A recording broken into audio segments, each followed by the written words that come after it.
Welcome to Primetime Mitch. It's the month of May. I started doing these videos last May, so there's a lovely May to May collaboration over on social media if you want to check those out. Instagram, TikTok, you'll find those. But these are my top 3 movies watched in May. You'll see my 10 to 3 on the social media channels. If you want to see the countdown to these, please watch those. Then come to this and let's go. Here's my top 3 for May. In at number 3 is going to be Phantasm 2. Other than The Magnificent Child's Play, there wasn't a whole lot coming out in 1988, horror-wise, of any real big success, of any real big note. Nightmare on Elm Street 4 was a commercial success, but this one is a sequel to Phantasm, which I watched for the first time last month, and that was in my top 11 listings. It just didn't make the top 3. I think this was a big improvement, hence its place in this list. The Tall Man is a fantastic horror character. I totally agree with everything 𝐒𝐂𝐈𝐀𝐋𝐒 has said about him. I've never really considered him when it's come to horror villains, but I certainly will now. Angus Scrimm is so sinister and menacing. He is utilised, I think, better in this one than the first. This might be a controversial opinion. A lot of people prefer the first and the original. I'm usually in that camp with most movies I watch. But there is something about this second one that just sort of turns the volume up a little bit. I needed a bit more from the first. I'm not really into the fantastical sort of almost science fiction-y horror, which I think this leans into.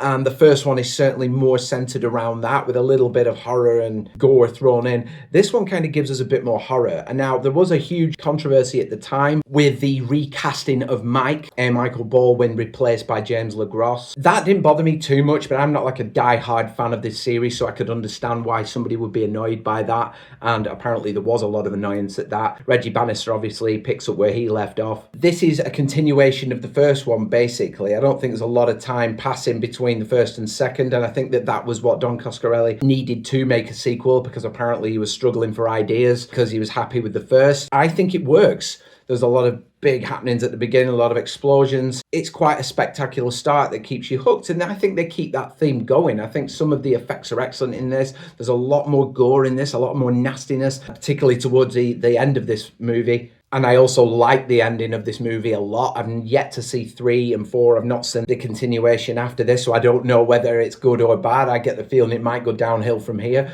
But overall, I would massively recommend this for a fun popcorn watch, as I like to say. It has everything you want from sort of a fantasy horror movie from the 80s. It's a really enjoyable watch. Like I said, I'm not a huge fan of this franchise. It's not like Nightmare on Elm Street to me, or Halloween or anything like that. But what it is very entertaining. It does have that rewatch factor, and that's always important for me when rating these movies. I gave this one a 3.5 on Letterboxd, sort of a star up from the previous one. And it's just nice to see a lot of very cool practical effects, Reggie Bannister doing his own stunts, things like that. So I've read up on this movie and that made me like it more. So yeah, that's in my top 3 this month. And I look forward to the third, even though I'm a little bit apprehensive. Now from the outrageous to the deep, we're going to 2017, and in at number 2 is A Ghost Story. This was a lot more layered than I expected it to be. I enjoyed the movie Presence recently, and I got vibes of this film from a certain point. I'm wondering whether or not there was a big inspiration behind that. This is a ghost story, but from a ghost perspective. There is time travel elements in this, and it's unusual when you get an actor the likes of Casey Affleck, who's very capable, very intense. A lot of his scenes are under a sheet. It is such a strange experience, but what it does is give you a lot to think about, and I always appreciate films that do that. They make you question, they make you talk about things that maybe sort of burrowed in the back of your head but never really see light of day. This makes you contemplate what's awaiting us afterwards.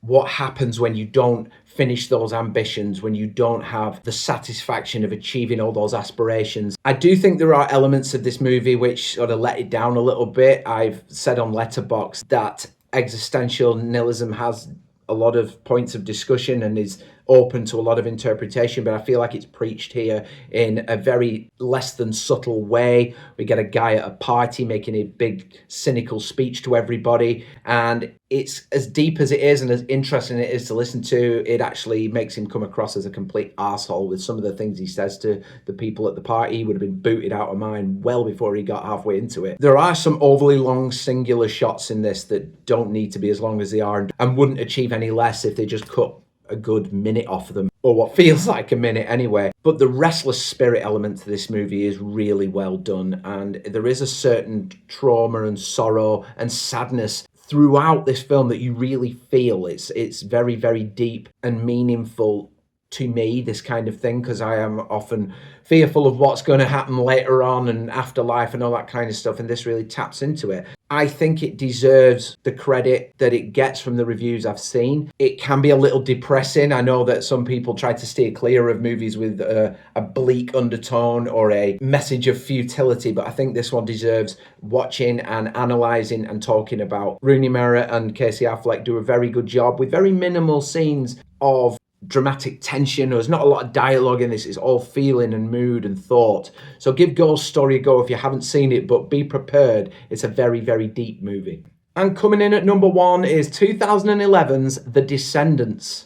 This is probably the lowest rated of the number 1s in recent months, but that's only because I always say if it doesn't blow me away, it's probably going to hang around the 3.5 star mark. This one came very close to 4 stars. George Clooney is exceptionally good in this. If you want to see him acting in a more dramatic way, in a more sympathetic way, something a bit deeper than your usual sort of comedy thrillers and action thrillers that he's been in before. And I do believe he is very funny, so a lot of his comedy does let into this. You feel his journey in this, despite him being a very flawed character. And I always think it's good to point out that the writing is strong when you give us a flawed character and we still care. You also understand his flaws, you understand his position and why he may have failed as a father, why he may be struggling to make decisions and try and make ends meet, despite being in a very privileged position. Some of the earlier scenes in this movie with young Scotty, his daughter, youngest daughter, very funny. I was laughing out loud at those, but then it sort of puts that aside and then you go on a journey which is a little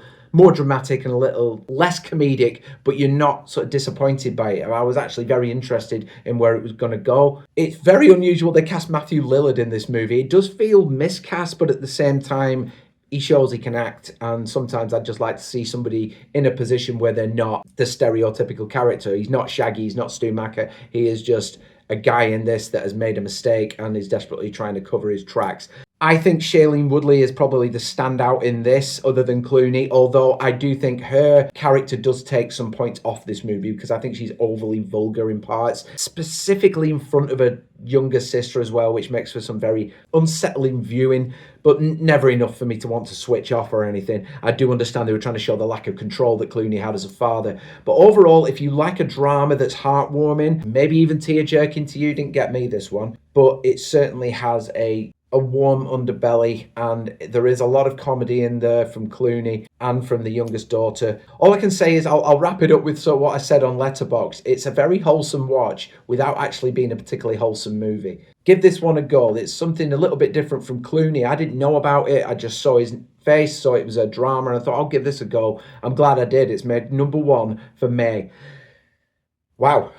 Thanks guys, that's my top 3 for May. What were yours? What have you watched this month? Doesn't have to be a movie from this month, could be one from miles back. I've had a bunch from the 60s in my top 10 this time around. Hoping to get more movies watched next month, but we are moving house, so I'm very, very limited in my content at the moment. I'm going to be hitting the ground running when we've moved, new studio and all that. So hopefully 2027 is going to be a fantastic year for Primetime Mitch. We're just hanging on at the moment just to get to that perfect platform. Like I said, if you want to know what I've watched for the last few months, all these videos are backlogged to last May, and also on my social media you get to find the ones that I maybe didn't like so much that didn't make the cut. But thanks guys, hit that like button, that subscribe button and that notification bell for more of these videos in the future, and thank you for supporting Primetime Mitch. I'm enjoying the hell out of this and I hope you're all having a fantastic summer. Cheers guys.